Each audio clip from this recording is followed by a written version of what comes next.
ओम शांति। 4/1/2024 के साकार अनमोल धारणा युक्त मधुर महावाक्य हैं। बच्चे, बाबा कहते हैं मीठे बच्चे, मुख्य है याद की यात्रा। याद से ही आयु बढ़ेगी, विकर्म विनाश होंगे। याद में रहने वालों की अवस्था बोल चाल बहुत फर्स्ट क्लास होगा। क्वेश्चन, तुम बच्चों को देवताओं से भी जास्ती खुशी होनी चाहिए, क्यों? आंसर, क्योंकि तुमको अभी बहुत बड़ी लॉटरी मिली है। भगवान तुम्हें पढ़ाते हैं। सत्युग में देवताओं को पढ़ाएंगे, यहाँ मनुष्य मनुष्य को पढ़ाते हैं। लेकिन तुम आत्माओं को स्वयं भगवान पढ़ा रहे हैं। तुम अभी स्वदर्शन चक्रधारी बन रहे हो। तुम्हारे में सारी नॉलेज है।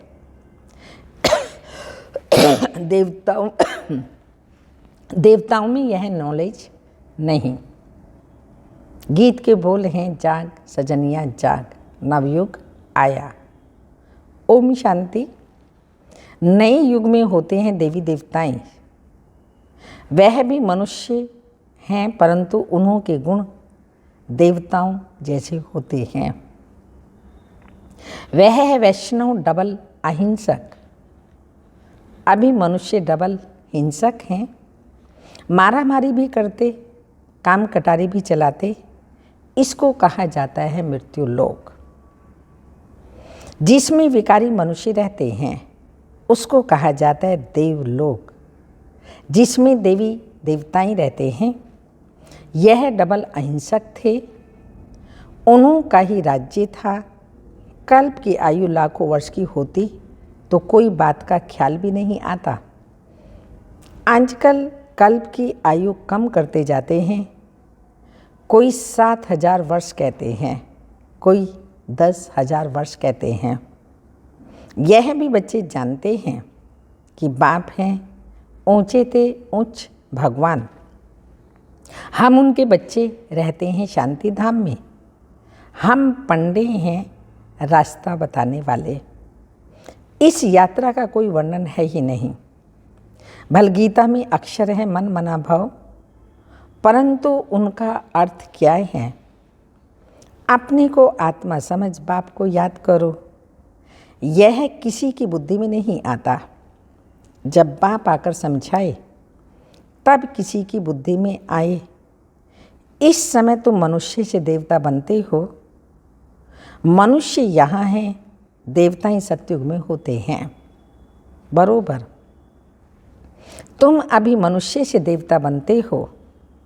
तुम्हारी यह ईश्वरीय मिशन है।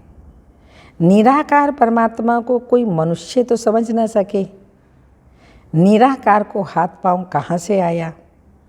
श्री कृष्ण को हाथ पांव सब कुछ है। भक्ति मार्ग में कितने शास्त्र बनाए हैं। अब तुम बच्चों के पास चित्र आदि तो बहुत हैं। चित्र से याद आती है कि इस चित्र पर यह समझाएं। और भी बहुत चित्र बनते जाएंगे। एकदम ऊपर आत्माओं का भी दिखाना है। चित्रों में आत्माओं का घर परमधाम बाबा ने का वो भी दिखाना है। आत्माएं ही आत्माएं दिखाई देंगे। फिर सूक्ष्म वतन में उनके नीचे मनुष्य लोक भी बनाएंगे। मनुष्य कैसे पिछाड़ी में आकर फिर ऊपर चढ़ते हैं यह दिखाएंगे। तो दिन प्रतिदिन नई इन्वेंशन निकलती जाएगी। अब जितनी चित्र हैं उतनी सर्विस भी करनी है। फिर ऐसे ऐसे चित्र बनेंगे जिससे मनुष्य जल्दी समझ जाएंगे। झाड़ बहुत जल्दी बढ़ता जाएगा। कल पे पहले जिसने जो पद पाया होगा, जो रिजल्ट निकली होगी वही निकलेगी। ऐसे नहीं कि पिछाड़ी में आने वाले माला के दाने नहीं बन सकते, वह भी बनेंगे। नोधा भक्ति वाले रात दिन भक्ति में लगे रहते हैं, तब उन्हों को साक्षात्कार होता है। यहाँ भी ऐसे ही निकलेंगे। रात दिन मेहनत कर पति से पावन बनेंगे। चांस सबको है, ऐसे नहीं कि पिछाड़ी में कोई रह जाए। ड्रामा ही ऐसा बना हुआ है जो कोई रह नहीं सकता। सब तरफ पैगाम देना है। शास्त्रों में है, एक रह गया तो उलाहना दिया। ये चित्र अखबार आदि में भी पढ़ेंगे। तुमको भी निमंत्रण मिलते हैं और भी निमंत्रण मिलते रहेंगे। सबको मालूम पड़ेगा कि बाप आया हुआ है। जब पूरा निश्चय होगा तब दौड़ेंगे। नामाचार निकलता ही रहेगा। नवयुग सतयुग को ही कहा जाता है। नवयुग अखबार भी निकलती हैं, कहते हैं न्यू दिल्ली, परंतु न्यू दिल्ली में यह पुराना किला किचड़ा आदि तो हो न सके। अभी तो हर चीज़ टेढ़ी बांकी हो गई है। सतयुग में सब तत्व भी ऑर्डर में रहते हैं। यहाँ तो 5 तत्व भी तमो प्रधान हैं, वहाँ सब सतो प्रधान होते हैं। तो हर एक तत्व से सुख मिलता है। सतयुग में सतो प्रधान तत्व होते हैं, तो हर एक तत्व से सुख मिलता है। दुख का नाम ही नहीं, उनका नाम है स्वर्ग। ये सब बातें अब तुम समझते हो कि बरोबर अभी हम तमो प्रधान बन गए हैं, सतो प्रधान है स्वर्ग। ये सब बातें अभी तुम ही समझते हो। सतो प्रधान बनने के लिए पुरुषार्थ कर मंजिल पर चढ़ रहे हैं और सब अंधियारे में हैं। हम रोशनी में हैं। हम ऊपर जा रहे हैं और सब नीचे गिर रहे हैं। ये सब विचार सागर मंथन तुम बच्चों को ही करना है। शिव बाबा है सिखलाने वाला।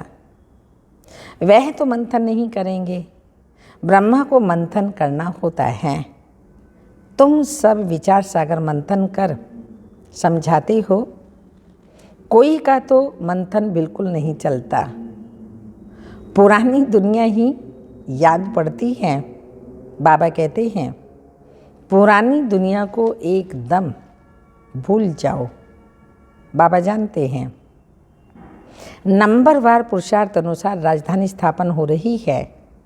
बाप कहते हैं मैं आकर राजधानी स्थापन कर बाकी सबको वापस ले जाता हूँ। वह लोग तो सिर्फ अपना अपना धर्म स्थापन करते हैं। उनके पिछाड़ी उनके धर्म के आते रहते हैं। उनकी क्या महिमा करेंगे? महिमा तो तुम्हारी है।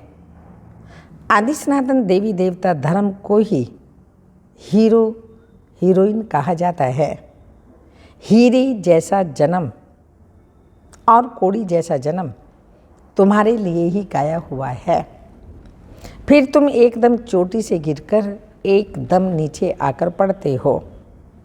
तो इस समय तुम बच्चों को देवताओं से भी ज़्यादा खुशी होनी चाहिए, क्योंकि तुमको लॉटरी मिली है। तुम्हें अब भगवान पढ़ाते हैं। खुशी होनी चाहिए। लॉटरी मिली है, भगवान पढ़ाते हैं। वहाँ तो देवता देवताओं को पढ़ाएंगे, यहाँ मनुष्य मनुष्यों को पढ़ाते हैं और तुम आत्माओं को परम पिता परमात्मा पढ़ाते हैं। कितनी नशे की बात है। फर्क हो गया ना। तुम ब्राह्मणों ने राम राज्य रावण राज्य को भी समझाए हैं। अब तुम जितना श्रीमत पर चलेंगे उतना ऊंच पद पाएंगे। अज्ञान काल में जो करते वह उल्टा ही होता है। छोटेपन में सगीर बुद्धि होती है तो बालिग बुद्धि होती है। 16-17 वर्ष के बाद सगाई होती है। आजकल तो गंद बहुत है। गोद वाले बच्ची की भी सगाई करा देते हैं, फिर लेना देना शुरू कर देते हैं। वहाँ शादियाँ कितनी रॉयल होती है। सतयुग में सब कुछ रॉयल होगा, शादियाँ भी रॉयल होती हैं। तुमने सब साक्षात्कार किया है। जितना आगे बढ़ते जाएंगे तो तुम सब साक्षात्कार करेंगे। अच्छे फर्स्ट क्लास योगी बच्चों की आयु बढ़ती जाएगी। बाप कहते हैं योग से अपनी आयु बढ़ाओ। बच्चे समझते हैं योग में हम ढीले हैं, याद में रहने के लिए ही माथा मारते हैं, मेहनत करते हैं, परंतु रह नहीं सकते, घड़ी घड़ी भूल जाते हैं। वास्तव में यहाँ वालों का चार्ट बहुत अच्छा होना चाहिए। बाहर तो गोरख धंधे में बहुत हैं। बाप को याद करते करते यहाँ ही तुमको सतो प्रधान बनना है। कम से कम भोजन बनाते काम करते 8 घंटा मुझे याद करो, तब कर्मातीत अवस्था अंत में होगी। कोई कहे 6-8 घंटा योग में रहता हूँ तो बाबा मानेगा नहीं। बहुतों को लज्जा आती है, चार्ट नहीं लिखते, आधा घंटा भी याद में नहीं रह सकते। मुरली सुनना कोई याद नहीं, ये तो धन कमाते हो। याद में तो सुनना बंद हो जाता है। कई बच्चे लिख देते हैं याद में मुरली सुनी, परंतु यह याद थोड़ी है। बाबा खुद कहते हैं मैं घड़ी घड़ी भूल जाता हूँ, याद में भोजन करने बैठता हूँ।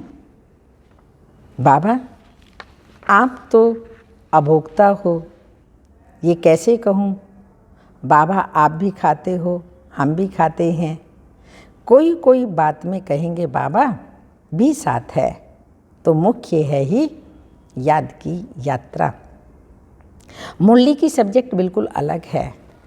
याद है पवित्र, याद से ही पवित्र बनते हैं, आयु बढ़ती है। बाकी ऐसे नहीं। मुरली सुनी तो बाबा इसमें था ना। मुरली सुनने से विकर्म विनाश नहीं होंगे। मेहनत है, बाबा जानते हैं। बहुत बच्चे बिल्कुल याद नहीं कर सकते। याद में रहने वालों की अवस्था बोल चाल बिल्कुल अलग रहेगा। याद से ही सतो प्रधान बनेंगे, परंतु माया ऐसी है जो एकदम बुद्धू बना देती है। बहुतों की बीमारी उथल पड़ती है। मोह जो नहीं था वह उथल पड़ता है, फंस मरते हैं। बड़ी मेहनत का काम है। मुरली सुनना यह सब्जेक्ट अलग है। ये धन कमाने की बात है। इसमें आयु नहीं बढ़ेगी, पावन नहीं बनेंगे, विकर्म विनाश भी नहीं होंगे।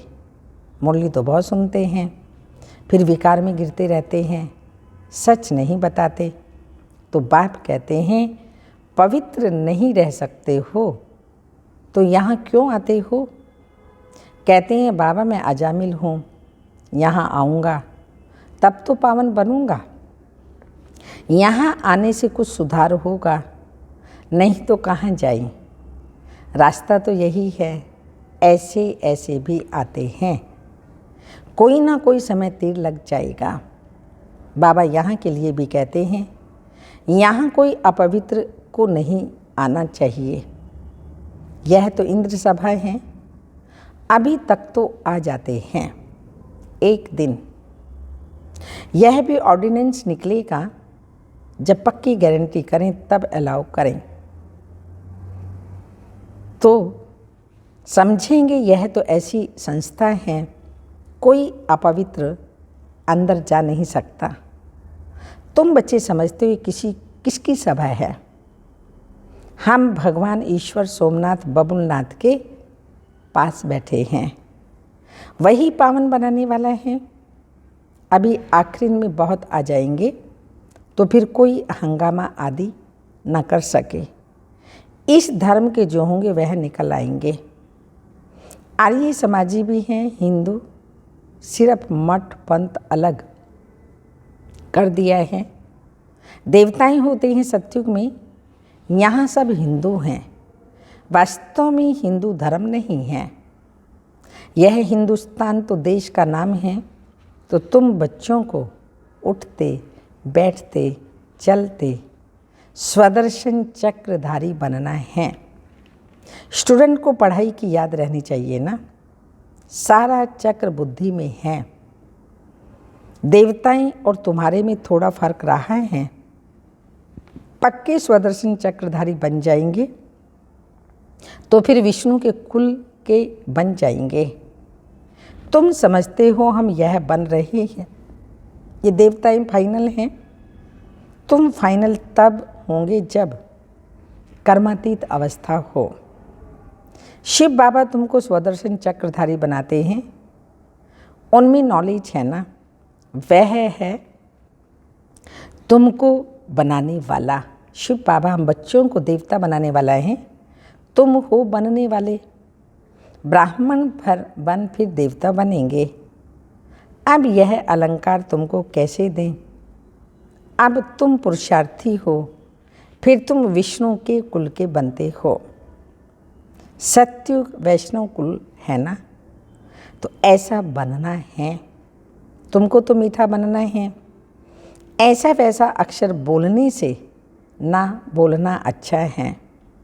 एक दृष्टांत है, दो लड़ते थे। सन्यासी ने कहा मुख में मुल्हारा डाल दो, कभी निकालना नहीं। रिस्पॉन्ड मिल ना सके। 5 विकारों को जीतना कोई बांसी का घर नहीं है। कोई तो अपना अनुभव भी बताते हैं, हमारे में बहुत क्रोध था, अब बहुत कम हो गया है। बहुत मीठा बनना है। कल तुम इन देवताओं के गुण गाते थे, सर्वगुण संपन्न, 16 कला संपूर्ण, निर्विकारी, और अपने को क्या कहते थे? हम नीच कपटी पापी हैं। आज तुम समझते हो हम ये बन रहे हैं, वही गुणवान सर्वगुण संपन्न हम इस पढ़ाई से बन रहे हैं। नंबरवार ही बनेंगे।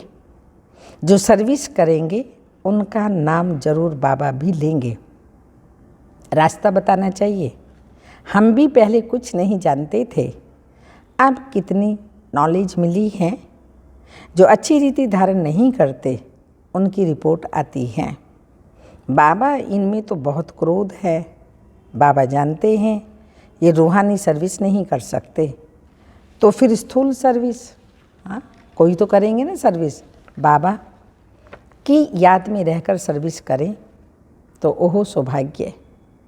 1-2 को याद दिलाते रहो, याद से बहुत बल मिलेगा।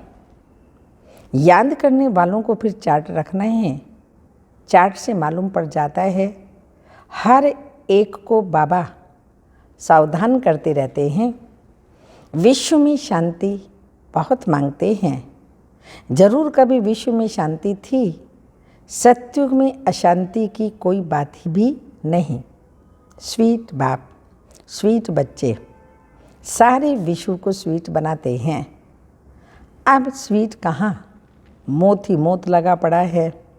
ये खेल अनेक बार होता है और होता ही रहता है, एंड हो नहीं सकती। चक्र फिरता रहता है। अच्छा, मीठे मीठे सिक्के लदे बच्चों प्रति माता पिता बाप दादा का याद प्यार और गुड मॉर्निंग, डायमंड मॉर्निंग। रूहानी बाप की रूहानी बच्चों को नमस्ते। धारणा के लिए मुख्य सार है विकर्म विनाश करने व आयु को बढ़ाने के लिए याद की यात्रा में जरूर रहना है। याद से ही पावन बनेंगे, इसलिए कम से कम 8 घंटा याद का चार्ट बनाना है। सेकंड पॉइंट, देवताओं समान मीठा बनना है। ऐसा वैसा कोई शब्द बोलने की बजाय ना बोलना अच्छा है। रूहानी व स्थूल सर्विस करते बाप की याद रहे तो ओहो सौभाग्य। वरदान है, सेवा में रहते कर्मातीत स्थिति का अनुभव करने वाले तपस्वी मूर्त भव। स्पष्टीकरण, समय कम है और सेवा अभी भी बहुत है। सेवा में ही माया के आने की मार्जिन रहती है। सेवा में ही स्वभाव संबंध का विस्तार होता है। स्वार्थ भी समाया होता है।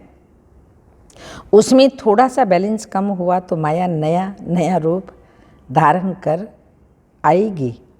इसलिए सेवा और स्व स्थिति के बैलेंस का अभ्यास करो। मालिक हो, कर्म इंद्रियों रूपी कर्मचारियों से सेवा लो।